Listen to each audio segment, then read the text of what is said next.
Bé, bon dia a tots i totes. Per part de... Soc el Martí Pujals, que soc regidor de l'Ajuntament de Granollers. Només volia donar-vos la benvinguda, donar la benvinguda a l'Associació Espai Sonor Català i donar la benvinguda a aquesta iniciativa aquí a la ciutat, a Reconvert, al Centre Audiovisual. Ara en parlàvem, aquesta idiosincràsia tan concreta d'aquest espai, una fàbrica de creació, on un dels projectes i per tant també un dels espais importants és el Centre Audiovisual, que concentra un espai per a empreses del sector, la Ràdio Granollers, Vallès Oriental Televisió, els platós, com el que estem avui aquí, i on intentem, entre totes les cometes del món i amb tota la humilitat, fer-nos forts en el panorama comunicatiu català, sobretot amb aquesta baula que ens permet també el Mercat Audiovisual de Catalunya de connexió amb el territori i de referència a la comunicació de proximitat, i per tant iniciatives com aquesta doncs ens fa molta il·lusió que siguin aquí. I res més, donar-vos la benvinguda, que sigui una jornada profitosa i ens anem veient durant tot el matí.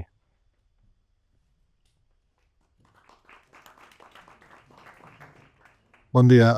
Reitero la benvinguda aquí al Centre Audiovisual, en el marc de Reconvert Fàbrica de les Arts, i el lloc on és la seu del Mercat Audiovisual de Catalunya, que pels que no ho coneguin és el certamen que es du a terme una vegada a l'any en format presencial, normalment és el mes de juny, en el qual intentem reunir el sector de la comunicació a Catalunya, audiovisual, posant especial accent al món de la proximitat, i després despleguem una sèrie d'activitats durant tot l'any.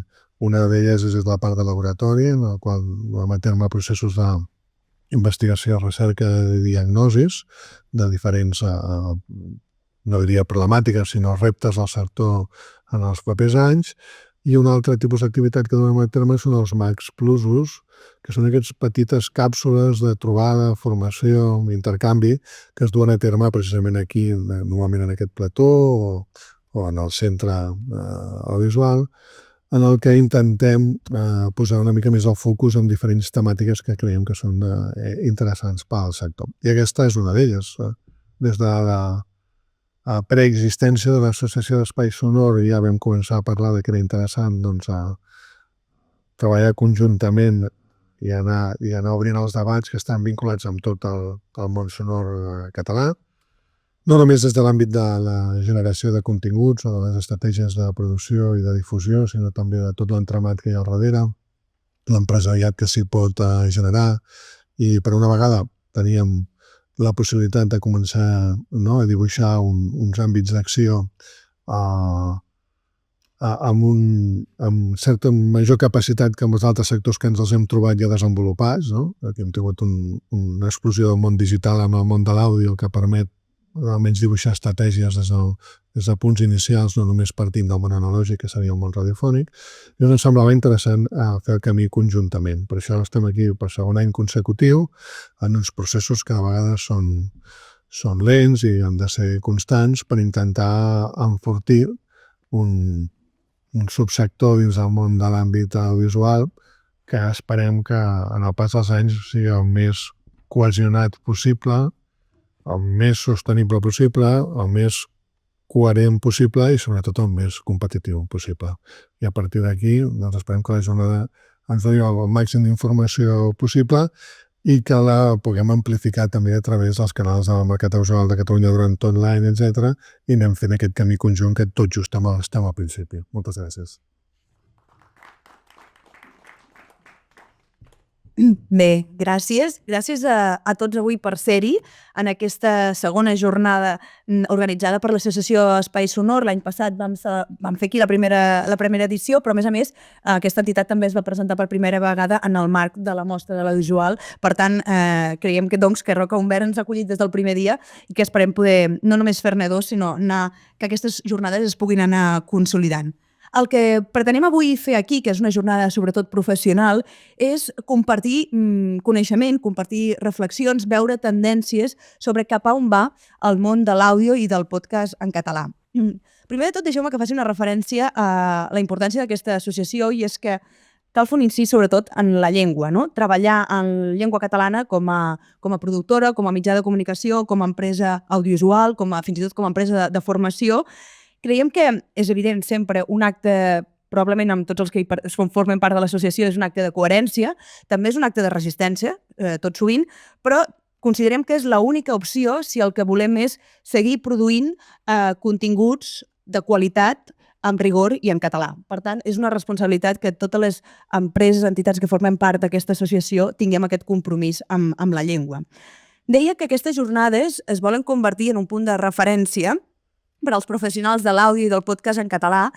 Deixeu-me que faci un altre incís, i és que ara farà 4 edicions, la Mira organitza els Premis Sonor, i una de les coses que ens ha demostrat al llarg d'aquestes 4 edicions és que hi ha molt talent en català i que necessitem espais com aquest, com els premis, per reconèixer la feina ben feta que es fa arreu dels països catalans. Perquè al final, si no posem en valor nosaltres mateixos allò que som capaços de fer i de produir i posar-ho en valor i, per tant, ensenyar-ho, ningú ho farà per nosaltres, no? D'alguna manera. Per tant, està bé que 4 edicions després puguem dir que aquest àmbit, l'àmbit del podcast i l'àudio en català, està més que consolidat, no? I, finalment, també dir-vos que esperem que una jornada com la que avui fem aquí, que és una jornada, com dèiem, molt professional, malgrat que demà aquestes jornades continuen també a Vic, considerem que jornades com aquestes, que han de servir per crear xarxa, per compartir coneixements, és també la manera de que tots plegats puguem veure tendències i d'alguna manera experimentem cap a on volem que vagi l'àudio en català. Tindrem algunes de les xerrades aquest matí que veurem, per exemple, que es fan en altres mitjans de referència com The New York Times. Veurem també com ha anat evolucionant el podcasting a casa nostra i en quin moment estem. Fer aquesta radiografia ens ha de permetre agafar idees i, per tant, d'alguna manera projectar el futur més immediat de l'àudio i del podcast en català.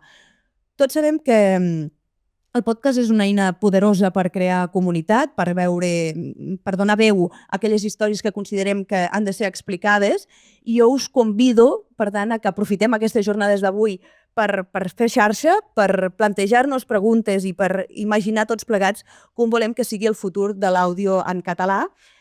Sabem que el repte és gran, però crec que el talent que veurem aquest matí aquí també ho és. Per tant, gràcies per ser-hi i per apostar pel català com a llengua de creació i d'innovació.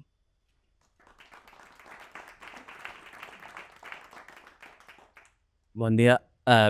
Jo crec que ja ho has dit tot, ja podria el que m'havia apuntat jo ja ho puc estripar. Gràcies, presidenta, gràcies, País Sonor, tinent d'alcaldia, comissionada. Crec que... I gràcies per fer-ho Granollers, també, perquè jo penso que els que anem a uns quants actes, no, té una certa valentia i m'agrada molt que aquest tipus d'actes no es facin només sempre a Barcelona, sinó que també es puguin fer a Granollers, a Vic, etc. I per tant, doncs, també agrair-vos això. I agrair-vos també el compromís amb la llengua que Espai Sonor ha demostrat durant aquests anys, no? Perquè podria haver sigut d'una altra manera. Moltes vegades és d'una altra manera. Com que la major part de coses que volia dir ja les ha dit la Magda, només diré un parell de coses. La irrupció del podcast a les nostres vides, que és una innovació molt clara, també ha sigut una innovació, jo en aquest cas la veig no disruptiva, molt natural, no? Per l'evolució des de la ràdio, etc. I també la presència del català ha sigut molt natural. Segurament perquè la ràdio és un espai on el català tenim una bona presència, tant d'oferta com d'audiències, també el podcast en català ha sigut un èxit. I a més, jo recordo el boom del 2016, no? I ara ja deia, home, no ha passat ni 10 anys i podem dir que el sector està molt consolidat, com deia també la presidenta. Que consolidat no vol dir que no estigui evolucionant. I que evolucionant a vegades vol dir una hibridació. I que aquesta hibridació, per una banda, a vegades, doncs, els videopodcasts, els audiollibres... No? Estem en aquest entorn, que això fa que moltes vegades des de les administracions ens costi, i ja ho reconec des d'aquí, que ens costi com acostar-nos al món del podcast i saber com ajudar al món del podcast, perquè és un món en evolució recent i, a més, com deia, en clara evolució i hibridació, però que hi hem de prestar més atenció, sens dubte.